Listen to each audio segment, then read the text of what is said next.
Hi there, this is Jonathan Ginsberg, and today I'd like to talk to you about some strategies you can use to try to win your Social Security case early.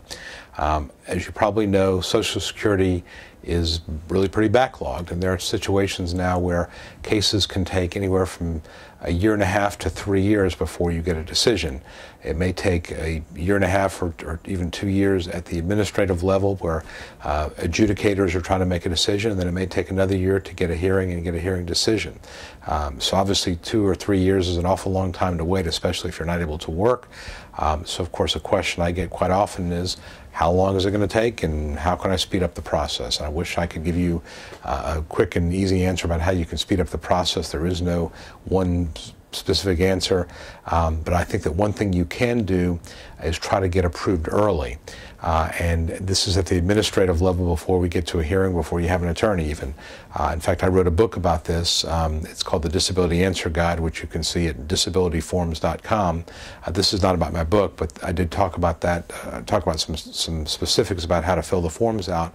But let me just tell you briefly, when you're filling the forms out, what you want to do, because I think that if you're going to get approved early, the best way to do it is to fill the forms out properly, get an adjudicator to look at your case maybe a little more in depth than he otherwise would, and sometimes that can lead to a favorable decision. So I think that the way to win early is to first of all understand what Social Security is looking for.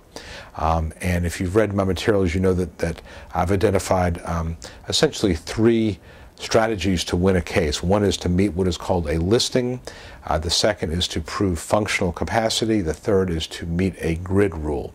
And generally, if you are going to try to win early, it's going to be that you're meeting a listing. You can sometimes win on functional capacity, but that's somewhat difficult. It's also difficult to meet the grid rules because, again, that assumes some judgment on the part of the adjudicator, which you don't always are not always going to get that.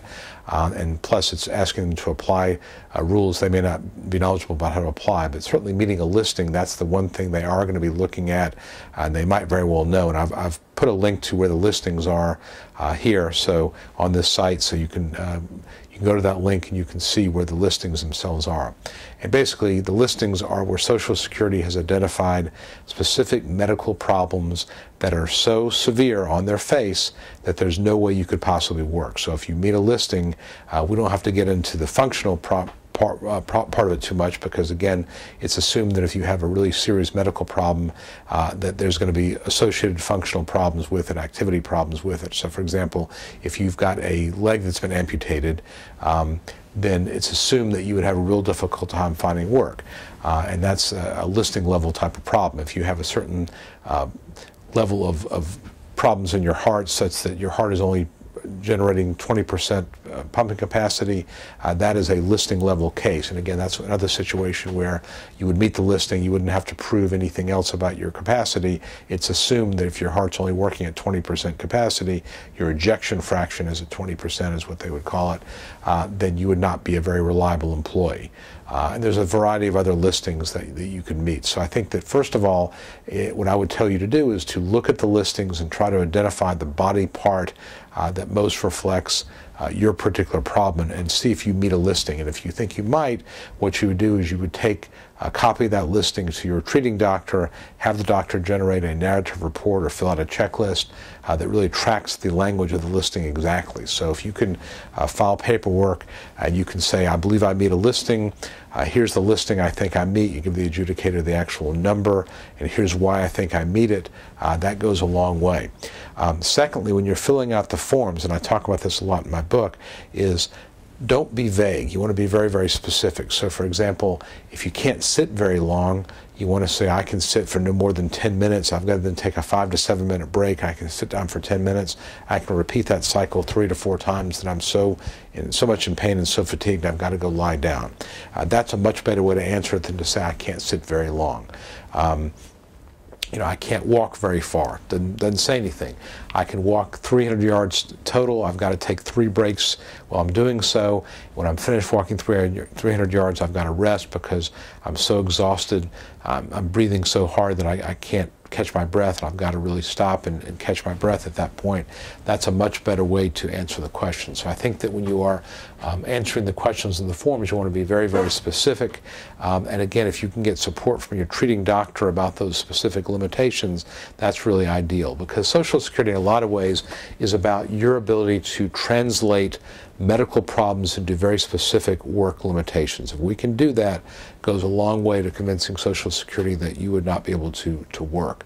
And again, if you can meet a listing, even better, but you still want to talk about the functional issues associated with your medical problem. If you get denied at the initial application, the next step is to file for what is called reconsideration. Not a lot of cases are approved at reconsideration. If you want to be one of the few that is, again, you want to enlist the help of your doctor to write some sort of an analysis, because again, medical reports are going to say what medical reports say, but if you can get your doctor to say, you know, I've looked at this person, his capacity to perform any kind of work has been greatly reduced, he's going to need to take a lot of unscheduled breaks, he's going to miss a lot of time from work, that goes a long way to convincing Social Security you would not be a very reliable employee. So those are some tips about how to win early. Obviously, if you don't win at initial or recon, the next step is try to win at a hearing or at the hearing level, and there's some things we can do to try to get that moved up a little bit. But I just want to talk mainly right now about initial and recon. So if you can get approved at these early stages, then you don't need an attorney, you don't need to worry about going to court. You simply get approved and hopefully get your payment and move on down the road. So I hope this has been helpful. This is Jonathan Ginsberg, and we'll talk to you soon.